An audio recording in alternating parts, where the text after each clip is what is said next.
everybody. Welcome to the Big Picture Manatee, and we're here with another special edition. Wow, if the Board of County Commissioners keeps this up, we'll have special editions twice a week, right?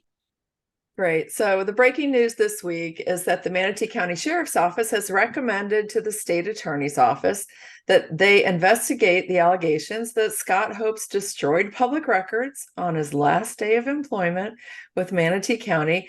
And while looking into that, I guess they actually uncovered two other potential charges. One was theft and one was notary fraud. Right, Sherry? Right. Well, we know everyone's innocent until proven guilty, but it's kind of interesting that there seemed to be enough evidence on behalf of the sheriff's office to forward that to the state attorney's office. I know, Misty, you and Reggie and other board members, had to deal with this back in May of 2022. And I Yep. thought you could just kind of tell me a little bit about what was going on at that time. I remember it really well because it happened to be my birthday. So it was Mm. May 24th, 2022. Angel came before us. She had sent us a letter the day before. And she was very official and professional and said, look, I've got grave concerns about what's happening with the county administration. She said it could end up costing the taxpayers substantial amounts of money. Now, when I read that and when I heard that, that gave me great concerns, right? When a county official, especially the comptroller and clerk of the court, comes to you with that, I was shocked and I knew we had to do something. So I made a motion at that meeting to put Scott Hopes on administrative leave, paid administrative leave, just as he had done for the code enforcement staff when they were under investigation, so that we could take a pause and look at these allegations, these grave concerns, and see what's up or what's going on. But I think everybody probably remembers I didn't have the support to do that. It was another 4-3 vote. Mhm. And Reggie Bellamy, Carol Whitmore, and I were on the losing end of that. And ultimately, the board voted to not only not look into it and extend his contract, but give him a raise. Mm. What in the heck? It still rattles my brain. And here we are. Now I'm glad the sheriff has done his work. I think to myself, what if we had just done our work then? What heartache and money would we have saved the community?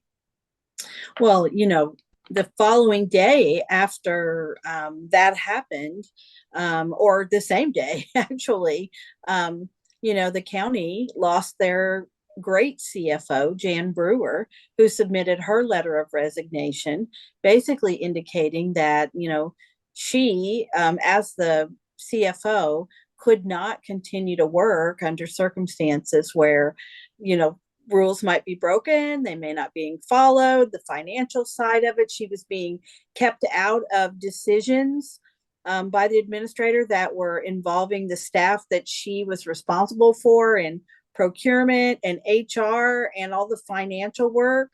There had been something brought to light about the potential of an attempt to do a special retirement account for one of the deputy county administrators, and also there was lots of questions about a brand new vehicle for the county administrator. So we lost our CFO of 10 years, Jan Brewer, and for me, working with Jan and as Jan being my CFO, that really concerned me as well. And we see where we're at today.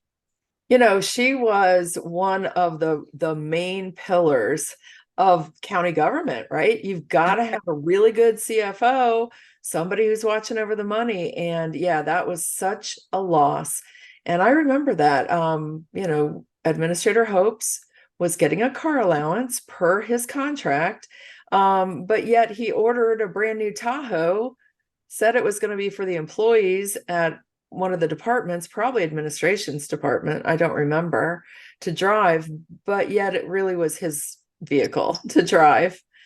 So yeah, really bad things happening back then. And I can only remember also some of the stuff that the four commissioners said. I remember Commissioner Baugh saying, instead of looking into this, we should be looking into who's leaking all this stuff to the press.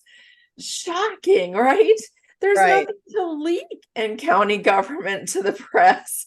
Everything we do is, or should be, open and transparent. How many times did we hear that? Commissioner Cruz said we were trying to burn down the county administration and we were shooting from the hip. I just saw it really differently. Satcher called me petty for bringing it up. These were serious concerns. We were on the right side of history there, and this should have been looked into at that time. That's when everything came tumbling down. Yeah, to lose Jan, Yeah. just a travesty. In the county administrator's position, no matter who it is the ultimate, person responsible for integrity, respect, accountability, and the employees, some 2,400 employees, work under that administrator. And it bothers me that we continue to see these things brought back up. And there's nobody leaking things to the press, as you said. There's rules, there's regulations, there's state laws, there's statutes. These aren't things that are made up to try to target someone. I mean, literally, the county has been taking control of a person in this instance who disregarded apparently rules and regulations. So I'm concerned about it. I'm concerned that now there's 3 potential charges. And, I just hope that the state attorney's office, follows through and does a thorough job and doesn't feel pressure not to do a thorough job. And of course, like we said at the beginning, you're innocent until proven guilty. So, let's hope that the public has the opportunity to see all the facts as well. Yeah, absolutely. And another thing I just want to say is I've seen this cycle now. I remember this time, and right after it happened, I remember KVO sending out this statement trying to discredit Angel, calling her or trying to compare her to Joe Biden in this hyper partisan way. It's just the same thing that's playing out over and over again. And it's my hope that the voters are smarter than that, and they're not going to take it, because that was a really, really horrible time. And we've seen many similar things happen since then. So we'll keep an eye on it for sure. And when Reggie gets back, I'm sure there'll be other times when the facts are out there from the state attorney's office that we'll be able to discuss it in detail. Yeah. Yeah. So Reggie's off having a great time at the Florida Classic Experience. We hope everybody will get a chance to see the Big Picture Manatee short we did with Reggie, and him, really putting himself out there to his loyalty to his college experience and all the students and the great good they're doing. But as you said, we look forward to coming back. We will obviously trying to bring the facts back so that the viewers can hear those things and understand and ask their own questions. So we will see you, I'm sure, soon. Hopefully not another special edition with any kind of crazy breaking news. We'll have to divide up these special editions, Sherry, like the extra special edition. Yeah, right. I don't know. So thanks for watching, everybody. And, we're always here, as we said, to listen, learn, educate, and engage with the public and all of these things about important issues with Manatee County. And please go to our YouTube channel, give us a like. It's the Big Picture Manatee. We're on Facebook at the Big Picture Manatee, and our website, thebigpicturemanatee.com. Thanks for following us. Thanks. See you later. Everybody. Bye.